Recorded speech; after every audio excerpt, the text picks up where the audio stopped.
आज मैं बड़ी सोच में पड़ा हूँ, और सोच में ये पड़ा हूँ क्योंकि पहली बार ऐसा सुना है मैंने, कभी देखा नहीं, हो सकता है आपने देखा हो।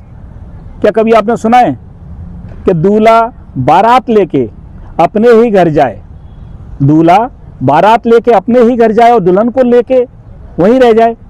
नहीं सुना?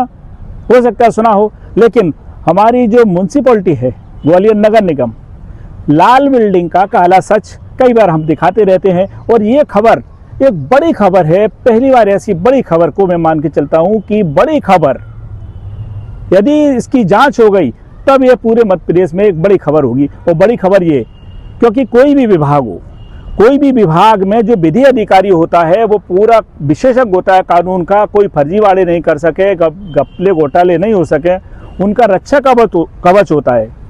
वही व्यक्ति यदि फर्जीवाड़े करे तब आप बाल खोजाओगे, नोचोगे, सोचने में मजबूर होगे। एक मामला आया है, इस पे हम जो व्याख्यान कर रहे हैं, आपको जो बता रहे हैं, उसमें एक मामला इस ग्वालियर नगर निगम का आया है कि इसमें जो विधि अधिकारी हैं अनूप लटोरिया, उनकी शादी का 2 कार्ड हमको मिले हैं, सूचना के अधिकार में भी हमने निकाले हैं। एक ही दिन में शादी ग्वालियर में, और सेम डे उसी दिन शादी यहाँ से 203 किलोमीटर दूर ललितपुर में होती है। समझ गए कैसे कहा हमने? क्योंकि ये ग्वालियर नगर निगम से, इसी नगर निगम में विधि अधिकारी हैं, और इसी नगर निगम से उनका जो सर्टिफिकेट बना है, मैरिज सर्टिफिकेट, शादी का सर्टिफिकेट, उसमें उन्होंने अपनी शादी ग्वालियर में होना बताया है। दतिया निवासी अनूप लटोरिया का शादी का 3 दिन का शेड्यूल देख सकते हैं आप। शादी के 2 कार्ड हैं। 19 मई से लेकर 21 मई तक शादी होती है ग्वालियर में। उनका जो सरकारी आवास है फायर ब्रिगेड कॉलोनी, वहाँ 19 मई को प्रीति भोज होता है, तेल गणेश पूजन होता है, 20 मई को मंडप, और 21 मई को टीका व पारिगण संस्कार होता है, देख सकते हैं, और 22 मई को वधू आगमन। अब उसी दिन देखें, तीनों दिन अब यहाँ दूसरा शेड्यूल है दतिया और ललितपुर का, उसका देख सकते हैं शादी का दूसरा कार्ड। 19 मई को दतिया में गणेश पूजन प्रीति भोज होता है, और यह कार्यक्रम होता है शाम 5 बजे राघव वाटिका दतिया में। अब 20 मई को मंडप होता है, जो इनका निवास है बालाजी में, इनके घर पर। और तीसरे दिन आ जाइए, तीसरे दिन यानी 21 मई को शाम को शुभ हेवन रिसोर्ट्स है, राजघाट चंदेरी रोड ललितपुर, और यहाँ 7 बजे से इनका कार्यक्रम चलता है।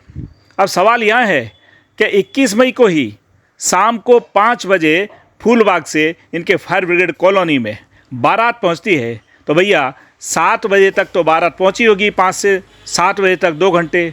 उसके बाद में पूरा इनका कार्यक्रम चला होगा, फेरे हुए होंगे। अब इसी दिन वे ललितपुर कैसे पहुँच गए और वहाँ घोड़ी पर बैठे और घोड़ी से शुभ हेवन रिसोर्ट्स पहुँचे? आखिर माजरा क्या है, यह जांच जरूरी है। हमने ये मामले में नगर निगम कमिश्नर श्री संघ प्रिय को मामला बताया। उन्होंने कहा कि निजी मामला है। हमने सब निजी कैसे है निजी? क्योंकि लीगल सेल के इंचार्ज हैं, और लीगल सेल के इंचार्ज यदि गलत करेंगे, यदि मान लो जांच में सही पाया जाता है तो जांच जरूरी है। अभी सारे दस्तावेज हम दे रहे हैं, जांच इनको कराना है। नगर निगम कमिश्नर ने भैया इंटरव्यू देने से मना कर दिया कि नहीं बाद में देंगे। और हमने विधि अधिकारी अनूप लटोरिया से बात की तो उन्होंने कहा कि अरे नहीं, छोड़ो इस खबर को, क्यों लगे हो, क्यों छोड़ो इस खबर को, रहने दो। उन्होंने भी इंटरव्यू नहीं दिया। अब एक और बड़ी बात आ गई, इसमें जो पंचनामा बनता है मैरिज सर्टिफिकेट के लिए, उसमें सबसे पहला नाम लिखा है केशव चौहान, जो नगर निगम में एक बड़े अधिकारी हैं, इससे मदाखलत के नोडल अधिकारी हैं। हमने उनसे पूछा कि चौहान साहब शादी कहाँ से हुई? उन्होंने कहा कि यहाँ से, ग्वालियर में ही। हमने फिर ललितपुर में आप क्यों गए थे? क्या ललितपुर में गए थे तो रिसेप्शन आदमी कहीं का भी दे सकता है, तो उन्हें रिसेप्शन में दिया था, यानी वे भी पूरा गच्चा दे गए। अब उन्हें दिखाए पूरे कागज, तो उन्होंने कह रहे इस मामले को निजी मामला है, इस मामले को तो मैं नहीं दिखाना चाहिए। मैं भी सोच रहा था क्यों दिखाऊं, लेकिन जब समझ में आया कि ये पूरी लाल बिल्डिंग के मुखिया हैं लीगल सेल के, लीगल इनलीगल काम देखने के, लिहाजा हमको समझ में आया कि आखिर इस खबर को आम जनता को जरूर बताना चाहिए, क्योंकि इस लाल बिल्डिंग में काले सच कितने हो रहे हैं। लाल बिल्डिंग में काले सच, कई फर्जीवाड़े, कई घोटाले, जनता त्राही मचा रही है, रो रही है, प्रजा रो रही है। इसमें इतने बड़े स्तर के भ्रष्टाचार ओपन हो रहे हैं, खुल रहे हैं, लेकिन उनको सस्पेंड किया जाता है, बहाल कर दिया जाता है। तो साथियों, बिल्लू बादशाह की ये खबर आपने देखी, और देखने के बाद में जो लाल बिल्डिंग का काला सच हमने अभी बताया, इसकी जांच जरूरी, हम बार बार कह रहे हैं इसकी जांच जरूरी है, और जांच जरूरी है। जांच के बाद ही इसमें पता लगेगा कि खबर में जो आरोप हैं, जो सत्य हैं या सही हैं या गलत हैं। सबूत यानी सबूत जो दस्तावेज है, दस्तावेज हमने आपको दिखा दिए।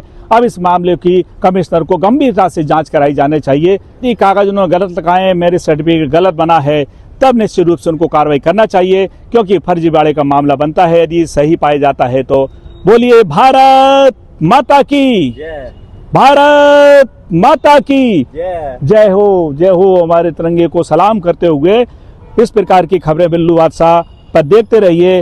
और हम प्रजा के लिए हैं, हम जो टैक्स पेयर जनता है उसके लिए हैं। एक बार फिर बोलेंगे, बोलो भारत माता की जय।